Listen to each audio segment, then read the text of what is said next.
National Weather Service in northern Indiana has issued a severe thunderstorm warning for northeastern LaPorte County in Indiana until 3 p.m. Central Daylight Time. At 2:14 p.m. Central Daylight Time, a severe thunderstorm was located over LaPorte and is moving east at about 5 miles per hour.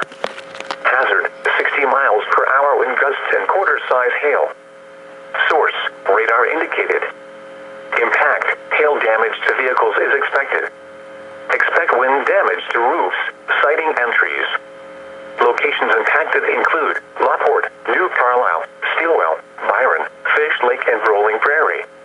This includes Interstate 80 in Indiana between mile markers 50 and 54. For your protection, move to an interior room on the lowest floor of a building. Repeating, a severe thunderstorm warning has been issued until 3 p.m. Central Daylight Time for the following county: LaPorte, Indiana.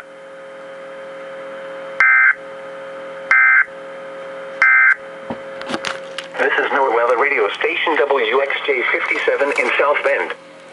Visit our website via weather.gov/IWX.